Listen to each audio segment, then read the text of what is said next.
Hello everyone, good morning. কেমন আছো সবাই? আশা করছি সবাই অনেক ভালো আছো, সুস্থ আছো। আমরাও ভালো আছি। তো আজ হলো শুক্রবার আর এখন সকাল 7টার মতো বাজে। তো এখন থেকেই তোমাদেরকে সাথে নিয়ে ব্লগটা শুরু করছি। আশা করছি আজকের ব্লগটাও তোমাদের ভালো লাগবে।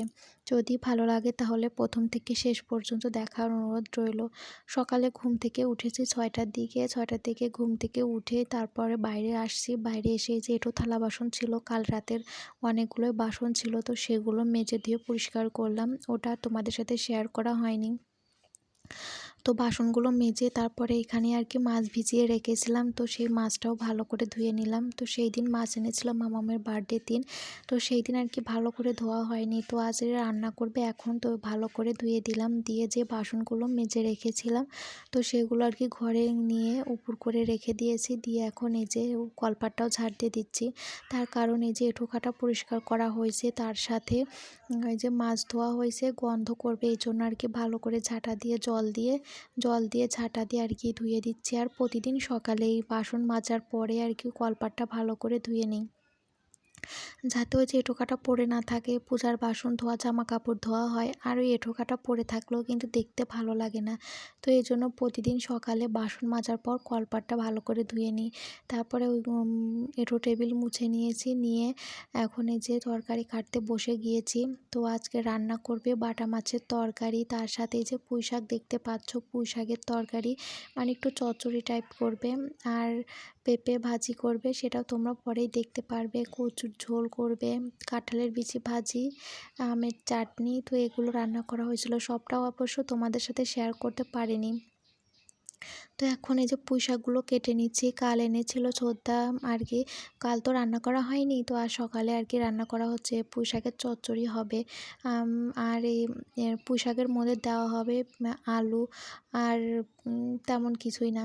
তো এগুলো দিয়ে আর কি পুঁই শাকের চচ্চড়িটা হবে, ওই যে কালো জিরা তেলে দিয়ে আর কিছু না, এই যে সিম্পলভাবে পুঁই শাকের চচ্চড়িটা করা হবে, আর তার সাথে পেঁয়াজ দিয়ে, ছোদ্দা পেঁয়াজ দিয়ে পুঁই শাক খেতে বেশি ভালোবাসে, তো এই জন্য আর কি পেঁয়াজ দিয়ে করা হবে। তো ওইগুলো কেটে রেখে তারপর এদিকে যে কচু সেদ্ধ করেছিল, কচু সেদ্ধটা হয়ে গেছে। তো এখন এই যে কচুটা আমি ছুলে দিচ্ছি। কচুর ঝোল করা হবে। কচুর ঝোলটা খেতে কিন্তু ভীষণই ভালো লাগে। তো কচুর ঝোল আমাদের বাড়িতে সবাই পছন্দ করে। তো এই যে সেদ্ধ করা হয়েছে, সেদ্ধ করে এখন এই যে কচুগুলো বেছে নিচ্ছি।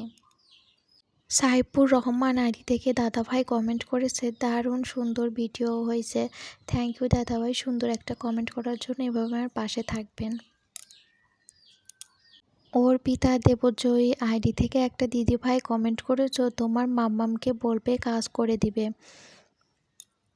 বাচ্চারা মায়ের সাথে থাকতে বেশি ভালোবাসে। থ্যাংক ইউ দিদিভাই, সুন্দর একটা কমেন্ট করার জন্য। এভাবে আমার পাশে থেকো। আর হ্যাঁ গো দিদিভাই, আমার মাম্মাম আমার সাথে থাকতে বেশি পছন্দ করে, যেহেতু ছোট্টবেলা থেকে মায়ের কাছেই থাকে আর কি। বাবাকে সেভাবে একটা পাইনি বলতে, বাবা মানে কাজের সূত্রে ঢাকা থাকে, আর আমি আমার শ্বশুর বাড়িতে।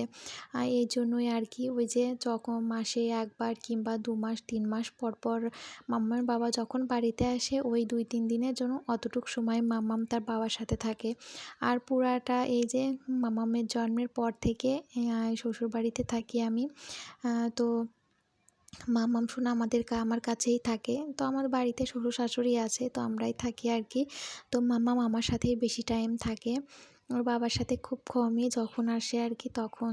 তবে ওর বাবাকেও ভীষণ ভীষণ ভালোবাসে, আর অনেক মিস করে ওর বাবাকে। বাবা যখন আসে মানে বাবাকে ছাড়া কিছুই বোঝে না, সব সময় বাবার সাথে থাকতে চায়। আর যখন ওর বাবা চলে যায় তখন ভীষণ মন খারাপ করে, মানে বাবার কাছ থেকে আসতেই চায় না। ওর বাবাকে খুব ভালোবাসে।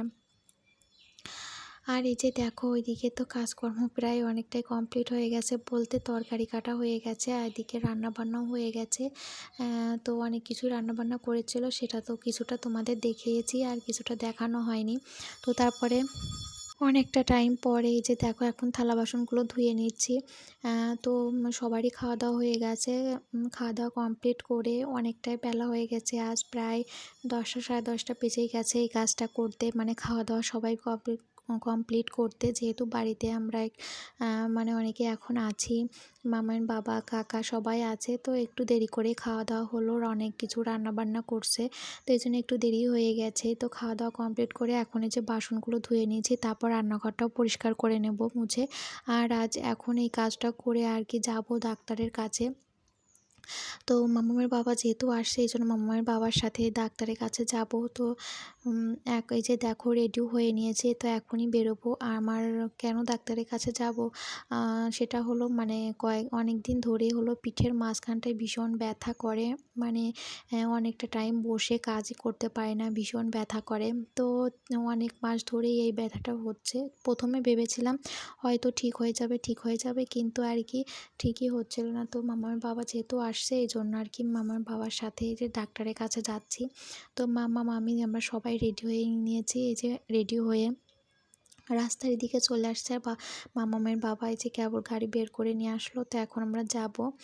আর এই যে এখানে মানে সিরিয়াল নাম্বার দিয়ে বসে আছি, মাম্মাম আর আমি দুজনে বসে আছি। আর এই যে মামার বাবা এদিকে সিরিয়াল নাম্বার দিল।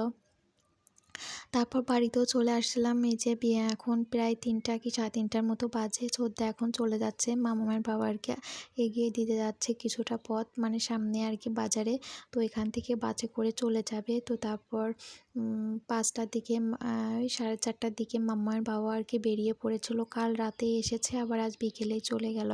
তারপরে এই যে একটু শুয়ে ফোন দেখছিলাম, আর মামাম এদিকে খেলা করছিল। তো মামার বাবা এই যে কেলে নিয়ে আসছে, তো 2 প্যাকেট কেলে, মামাম তো ভীষণ পছন্দ করে কেলে নিয়ে খেলা করতে, তো সেটা নিয়ে এখানে ওই যে খেলা করছে, আর আমি শুয়ে একটু ফোন দেখছিলাম। তো তারপর একটু পরে রান্না বান্না করতে যাব, বিকেলের রান্না।